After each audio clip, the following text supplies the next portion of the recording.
प्राकट्य दिवस और अवसान दिवस ये शरीर के मनाए जाते हैं,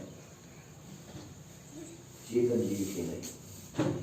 चेतन जीव तो सबकी अजर अखंड विनाशी है, इनका नाश कभी नहीं होता और कभी प्रकट भी नहीं होते, क्योंकि ये अजर अखंड विनाशी होने से जन्म मरण से रहित होता है। चेतन जीव जो है जन्म मरण से रहित है, सभी चेतन जीव। आप जितने भी चेतन जीव हैं ये सभी अजर अखंड विनाशी हैं, नाश आपका कभी नहीं होगा। आपके अलावा ये और जो जीव जंतु हैं इनका भी नाश नहीं होगा, ये सभी अमर हैं। तो देखिए हम जो है मरना मानते हैं शरीर को, शरीर छूट जाने को मृत्यु कहते हैं संसार के अंदर। तो शरीर तो नाशवान है, नाशवान सो ना रहे अविनाशी न नशाए, नाशवान है उसका नाश होगा, रह नहीं सकता। अविनाशी वस्तु का कभी नाश नहीं हो सकता, अविनाशी वस्तु आपका स्वरूप है, आप स्वयं अविनाशी है, आपका नाश कभी नहीं होगा। ऐसा समझ करके विचारवान जो व्यक्ति हैं हर्ष शोक से रहित हो जाते हैं, क्योंकि आपकी वस्तु आपके पास हर हमेशा रहेगी, उसका नाश नहीं हो सकता। तो नाश नहीं हो सकता तो सोच मोह से वो व्यक्ति रहित हो जाते हैं, न उनको किसी का शोक होता है न मोह रहता है। जो वस्तु नाशवान है वो नाश होगी, उसका वो शोक नहीं करते, और अपनी कोई वस्तु है नहीं इसलिए उसका मोह नहीं करते। शोक मोह से रहित होना, हर्ष किसी का हर्ष भी नहीं करते वो व्यक्ति, वो जो है सदैव अपनी स्थिति में स्थित रहते हैं और ये निश्चिंत हो जाते हैं कि मैं अमर हूं, अपने अमर स्वरूप का उनको बोध होता है। अपना अमर स्वरूप क्या है? अमर क्या है? नाक अमर है कि कान अमर है कि ये तो शरीर के अंदर जा जाते हैं, हाथ पैर वगैरह शरीर के अंदर जाते हैं, इनके ये नाशवान वस्तु है। अविनाशी क्या है कि जिसकी सत्ता से शरीर चलता डोलता बोलता वो अविनाशी है, वह आप है। जिस सत्ता से शरीर चलता डोलता बोलता है वह सत्ता आप अमर है। जब तक आप इस शरीर के अंदर मौजूद हैं, शरीर चलेगा डोलेगा बोलेगा, शरीर सब क्रिया करेगा, और जब जिस समय पर आप इसमें से निकल जाएंगे शरीर मुर्दा हो जाएगा, फिर शरीर चल डोल बोल नहीं सकता है। तो इसी प्रकार से इसको समझ लेना आवश्यक होता है कि हम जो है अपने आप को शरीर न माने, शरीर जिस सत्ता से चले डोले हुए वो सत्ता आप है। तो वह सत्ता अविनाशी है, आप अविनाशी हैं, आपका नाश कभी नहीं होगा, अमर है। तो अपने अमर स्वरूप का बोध करना, अपने अमर स्वरूप को जानना, ये सत्संग का विषय होता है। सदगुरु श्री पूरन साहब ने कहा है, काल पीर तिनकी मिटी जिनको दृढ़ वैराग, ते बिन जीव सब दुखित अति पच पच मरहि अभाग। काल की पीड़ा किनकी मिटती है? दृढ़ वैरागी मान को मिटती है। आप कह सकते हैं क्या वैरागी मानव को काल नहीं आता? क्या वैरागी मानव को काल नहीं होता है, शरीर का काल होता है, शरीर आपका स्वरूप नहीं है। वैराग्य और राग आपकी मन की भावना है, पर चेतन जीव का काल नहीं होता है। पर ये काल की भावना क्या है कि मोह ममता आसक्ति विषयों की वासना भ्रम भूल कल्पना, यही काल का जाल है। काल किसे कहते हैं? जो आपको भ्रमित करता हो, जो आपको मोहित करता हो, वह काल है। तो काल कहाँ रहता है? संसार में रहता है। संसार ही कालपुर है, जिसको जमपुर कहते हैं ना, तो जमपुर ये संसार ही है, और संसार में ही वह जम लोग रहते हैं। क्यों? जो लोग आपको भ्रमित करें वो जमराज है, कोई भी हो। जो आपको मोहित करे वो जमराज है, जो आपको ब्रह्मभूत धोखे में डालता हो वो जमराज है। तो इसीलिए संसार को जमपुरी कहा गया। वह जमराज जो है संसार में रहते हैं और भ्रमाते बुलाते रहते हैं, और वो जमराज नहीं है जो आपको ज्ञान बोध विचार देते हैं, आपके जीवन कल्याण का बोध देते हैं, क्योंकि वो आपके स्वरूप का बोध करा रहे हैं, आपको अजरता अमरता अखंडता का बोध करा रहे हैं, आपकी वास्तविकता का बोध करा रहे हैं। तो वो जमराज नहीं, जमराज है जो बुलाने भटकाने वाले होते हैं, जो आपको भ्रमित करते हो, वो जमराज माने जाते हैं। इसलिए सदगुरुदेव ने कहा काल पीड़ित की मिटी, काल की पीड़ा किनकी मिटती है? काल रूप क्या है? ये जो हमको भ्रमित करते हो, इनकी पीड़ा क्या है? मोह ममता आसक्ति विषयों की वासना भ्रम पूर्ण करना, ये इनकी पीड़ा है। तो जो कि उन कालों की पीड़ा यह है, तो इसकी पीड़ा किससे मिटती है? दृढ़ वैराग्यमान पुरुषों से मिटती है। जो वैराग्यमान है उनकी ये काल की पीड़ा मिट जाती है। जैसे कोई आपको लोभित करता है, मोहित करता है, तो हम समझते हैं हम सही तो है नहीं, सही मेरा स्वरूप नहीं है, तो सही का स्वरूप है। तो वो लोग जो है संसार में किसी प्रकार का लोभ मोह काम क्रोध लोभ मोह वैसे प्रभावित नहीं होंगे, क्योंकि ये तो शरीर की चीज है। और इसलिए जो है इस काल पीड़ा से वो रहित होते हैं, समझते हैं कि मैं तो अमर हूं और सही सब नाशवान है, और जिनका मेरे को लोभ है वह भी नाशवान है। संसार की जितनी संपत्ति है नाशवान है, और ये मिलेगी शरीर को मिलेगी, अपने को तो मिल नहीं सकती। इस प्रकार से वो निश्चिंत और निष्प्रभ रहते। इसलिए काल की पीड़ा वैराग्यमान पुरुषों की बढ़ती है। जिनके अंदर राग नहीं है, वैराग्यमान है, उनकी यह काल की पीड़ा मिट जाती है। तेई भी जीव सब दुखित अति पचे पचे मरे अभाव। उस वैराग्य के बिना सभी जीव दुखित होते हैं, क्योंकि वैराग्य नहीं है। कभी कोई चीज आपसे छिन जाएगी तो आप दुखी होंगे। आप रास्ते में जा रहे हैं, आपको कोई वस्तु मिल गई, सोने का हार मिल गया या और कुछ धन संपत्ति मिल गई, आपने वो उठा ली। तो ऑब्जेक्ट रास्ते में आगे चल के चोर मिल गए आपको, वो चीज उन्होंने छीन ली, तो आप दुखी हो गए सुखी? दुखी हो गए। तो क्यों दुखी हो गए? कि वो चीज उसको अपना मान लिया, इतनी देर में अपना मान लिया हमने। रास्ते में मिली वो आपकी तो थी नहीं, रास्ते में मिली, और थोड़ी देर बाद में, 1 घंटे बाद में कोई छीन लेता आपसे, तो इतनी देर में आपने उसको अपना मान लिया। तो इसी प्रकार से संसार में हम पैदा होते तो शरीर को अपना मान लेते हैं, फिर माँ का संबंध होता है तो माँ को अपना मान लेते हैं, फिर पिता का संबंध होता है, पिता को अपना मानते हैं। तो ये रास्ते में तो मिले संसार रास्ता ही तो है। फिर जो जो और संबंधी मिलते जाते हैं, नाते गोते रिश्ते पैदा होते हैं, तो नाते रिश्ते गोतों को अपना मानते हैं, और जितना जितना हम अपना मानेंगे उतना उतना दुख बढ़ रहा है। जिनको अपना मानेंगे वह दुख बढ़ा रहे हैं, क्योंकि कभी कोई दुखी होगा, और जितने भी आपने नाते गोते मान रखे उनमें हर समय तो कोई सुखी रह नहीं सकता है। कभी कोई दुखी होगा, कभी कोई दुखी, उनका सबका दुख आपको मनाना पड़ेगा, उनका शोक मनाना पड़ेगा। और आपने कोई अपना नहीं माना तो ये वैराग्य मार्ग है ना। ये सबको अपना मानना है, ये वैराग्य मार्ग नहीं है, ये मोह मार्ग है।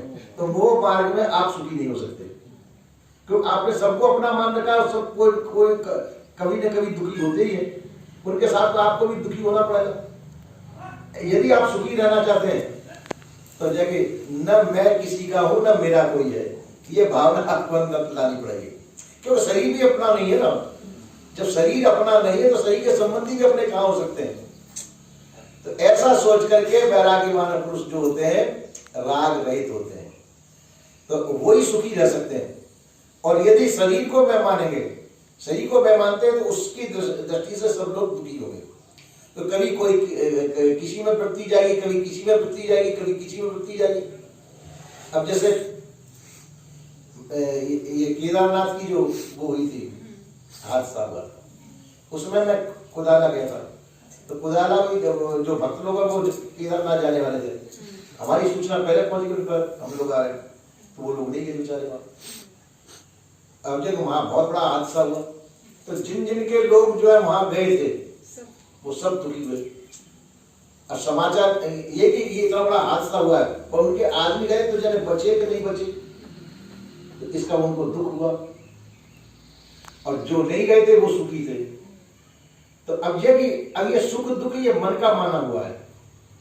अब जिनके लोग वहां गए थे उन्होंने दुख माना, क्योंकि उनके आदमी उन्होंने अपने मान रखे, और जिनके नहीं गए वो सुखी, अच्छा हुआ हम लोग नहीं गए। कुदाला वाले भक्त लोग भी कहा ये अच्छा हुआ कि नहीं गए वहां, तो बच गए।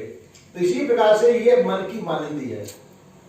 पर बात यह है कि आखिर में प्रारब्ध भोग सबके साथ में, चाहे कहीं जाए चाहे नहीं जाए, शरीर का प्रारब्ध होता है, प्रारब्ध के अनुसार इसका जन्म मरण होता है। आप केदारनाथ जाए चाहे न जाए, पर जहां शरीर है वहीं पे प्रारब्ध की घटना घटित होगी। तो इसलिए किसी स्थान विषय की बात नहीं होती है। इसलिए जो है वैराग्यमान जो पुरुष होते हैं वो शरीर को अपना स्वरूप नहीं मानते। शरीर में जो घटित होता है, शरीर बना है अपने प्रारब्ध से। प्रारब्ध कहते हैं पहले के बने, पहले के कर्म आपके, जो पहले जो कर्म है उन कर्मों के अनुसार ये शरीर प्राप्त हुआ है, उसके अनुसार इसको सुख दुख होगा। अब वो आपके कर्मों का फल है। तो जो वैराग्यवान पुरुष होते हैं वो तो समझते हैं कि मेरे कर्मों का फल है, मुझे मिल रहा है, ये कर्म जो है मेरे कर्मों का फल है, वो मुझे मिला है। और जो इस बात को नहीं जानते तो वो रोते हैं, चिल्लाते हैं, अरे उसने मेरे को दुख दिया, उसने ऐसा कर दिया, इसलिए ऐसा हो गया, उसने ऐसा कर दिया। और फिर नहीं तो कालई कर्मई ईश्वरई मिथ्या दोष लगाए, समय को दोष लगाएंगे, काल को दोष लगाएंगे, कर्म को दोष लगाएंगे, मैंने ऐसा कर दिया इसलिए वो ऐसा हो गया, या ईश्वर को दोष लगाएंगे जब ईश्वर कोई वस्तु नहीं है, ईश्वर ने कुछ किया भी नहीं। अरे भगवान ने बहुत बुरा किया, भगवान को गालियां देंगे लोग, या उसको उसके गुणगान करेंगे। अब भगवान ने अच्छा किया या भगवान ने बुरा किया, पर यह किया आपके कर्मों के अनुसार है। सुख दुख हमारे कर्मों के अनुसार मिलते हैं। ऐसा जो व्यक्ति समझते हैं वो सुखी दुखी नहीं होते। संसार में जो सुख दुख होता है हमारे किए कर्मों का फल है, वो हमको ही भोगना पड़ेगा और कोई नहीं भोगेगा। जन्म मृत्यु ये भी हमारे कर्मों के अनुसार ही होती है। प्रारब्ध जब पूरा होगा शरीर छूट जाएगा, और कर्म यदि बाकी है तो फिर अगला जन्म होगा, और यदि मुक्त हो गए तो आप मुक्त हैं, जन्म मरण से मुक्त हो गए। तो इसी प्रकार से ये सब सुख दुख जो है हमारे किए हुए, हमारे बोए हुए। जो आप जैसे कर्म जो है, जैसे आप अनाज खेत में बोएंगे वही फसल आपको मिलेगी। तो जैसे कर्म हम करते हैं, कर्म होते हैं दो प्रकार के, शुभ और अशुभ। पाप जिसको कहते हैं पाप और पुण्य। पाप का फल होता है दुख और पुण्य का फल होता है सुख। तो जब पाप का फल हमारे सामने आता है तो हम रोते हैं, और पुण्य का फल आता है सुख, वो सुखी है, सुखी जीवन है, तो उसके में हम प्रसन्न होते हैं। अरे भगवान ने बहुत किया, अच्छा किया, फलाने व्यक्ति ने हमारे साथ में बहुत अच्छा किया। तो ये हम जो है ऐसा मानते हैं। तो ये इस मान्यता से विवेकमान पुरुष ऊपर उठ जाते हैं। कहते हैं कि ये शरीर का भोग है, शरीर को भोग, शरीर के द्वारा जो कर्म किए गए वो शरीर के द्वारा ही भोगे जाएंगे। आप कहेंगे ऐसा कोई नहीं होता कि सुख ही सुख मिले दुख नहीं मिले। अगर सुख ही सुख, आपके सुख ही सुख कर्म होंगे तो जन्म नहीं होगा, और दुख ही दुख, पाप ही पाप कर्म होंगे तो उससे भी जन्म नहीं होगा। पाप और पुण्य दोनों होंगे जब ही शरीर मिलेगा। तो पाप और पुण्य का फल सुख दुख दोनों ही भोगना पड़ेगा। ऐसा कोई भी व्यक्ति नहीं जिसको सुख ही सुख मिलता हो, ऐसा कोई भी व्यक्ति नहीं जिसको दुख ही दुख मिलता हो। देखो राम और कृष्ण ये हुए जिनको आप भगवान मानते हैं, कोई आप लोग तो नहीं मानते हुए, पर जो मानते हैं उनके जीवन में भी सुख और दुख दोनों रहे। उनको सुख भी मिला दुख भी मिला, ऐसा कोई क्षण नहीं हुआ सुख दुख नहीं मिला हो। राम को भी सुख दुख दोनों मिले, उनका जीवन चरित्र देखिए। तो बड़े बड़े पुरुषों को सुख और दुख दोनों मिलते हैं। तो बड़े जरूर हैं पर सुख दुख। बड़े बड़े राजा महाराजा हुए, उनको भी राजगद्दी मिली। एक समय ऐसा है कि राजगद्दी छोड़कर उनको जंगल में भटकना पड़ा, राजा नल, हरिश्चंद्र जैसे। तो इसी प्रकार से शरीर संबंध से शरीर को धारण करके कोई भी सुखी नहीं, दुखी या सुखी नहीं हुआ, ऐसी बात नहीं है। इसके संबंध से हमको सुख दुख भोगना ही पड़ता है। पर यह मनुष्य जो वास्तविकता को समझता है वो समझता है कि सुख दुख शरीर का है। शरीर को मैंने अपना मान लिया है इसलिए मैं सुखी दुखी हूँ। जैसे आपने किसी व्यक्ति को अपना मान लिया हो, उस पर कोई दुख मरे तो दुख आपके ऊपर नहीं है, दुख उस व्यक्ति का है, पर उसके दुख को आपने अपना मान लिया इसलिए आप दुखी होते हैं। आपका कोई संबंधी है वो दुखी होता है, दुख उसको है, पर आप दुखी बेहोश पहले हो जाएंगे उसको देख के। तो क्यों बेहोश हो जाएंगे? आपको कोई दुख नहीं है, दुख तो उसका है, और उसमें आप कर भी क्या सकते हैं, पर बाध्य आप दुखी इतने हो जाएंगे कि गैर सुख तक हो सकते हैं। तो ये जो है विवेक की बात है कि सुख दुख सबको भोगना पड़ेगा। जिसके शरीर के संबंध में जो प्रारब्ध है प्रारब्ध के अनुसार जो सुख दुख होगा वो भोगना पड़ेगा। इसलिए उसमें सुखी दुखी नहीं, विवेकमान पुरुष उसमें सुख दुख नहीं मानते और अपने कर्मों के अनुसार सबको भोग करके और सबसे विराट रहते हैं, सबसे अलग रहते हो। समझते कि तो शरीर का व्यवहार है, शरीर का व्यवहार जैसे होना है जैसा होगा और हम तो इसमें है नहीं, ऐसा सोच करके अपने को सदैव प्रसन्न रखते हैं। इसी प्रकार से आप लोगों को भी सदैव प्रसन्न रहना चाहिए। सुख दुख होगा सही समझ से होगा, उसमें सावधान रहना चाहिए। जहां तक सावधानी के द्वारा होती है सावधानी रखनी चाहिए, बरतनी चाहिए और कर्तव्य परायण होना चाहिए। कर्तव्य परायणता के द्वारा समाज के अधिकार की रक्षा कर दो।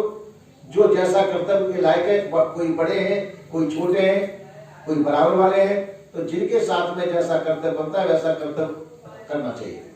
बड़ों का सम्मान करना चाहिए, बराबर वालों के साथ में मैत्रीयता का बर्ताव करना चाहिए, छोटे वालों के साथ छोटों के साथ में स्नेह का बर्ताव करना चाहिए और अपने कर्तव्य के द्वारा सभी प्रसन्न रहे ऐसी कोशिश करनी चाहिए।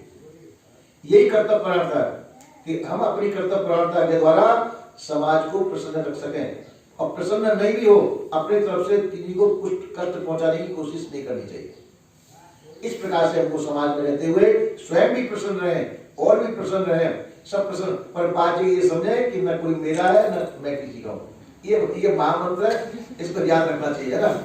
मेरा भी कोई नहीं और मैं भी किसी का नहीं, क्योंकि शरीर जो आपका नहीं है, सब संबंध किससे है? शरीर के द्वारा, और शरीर भी यही छूट जाएगा तो आपके कौन हुए? मतलब आप अभी जिंदे हैं, सब आपको अपना मान रहे हैं और शरीर आपका छूट जाए और अगले जन्म में मान लो आपको याद रहे कि फलाने मेरे काका थे, फलाने मेरे बाबा थे, फलाने वो जगह, और आप ऐसी याद करके उनके पास आए कि मैं आपकी बेटी हूँ, मैं आप तो मानेगा आप? वो अपनी संपत्ति से हिस्सा देंगे? नहीं देंगे। ठीक है, जब थे अब तो हमारे नहीं हो। तो विवेकमान पुरुष जो आप पहले से पहले समझ लेते हैं ये संबंध जो शरीर के हैं मेरे नहीं है, मेरा किसी से कोई संबंध नहीं, ये शरीर के संबंध है और शरीर यहाँ संसार में ही रह जाएगा।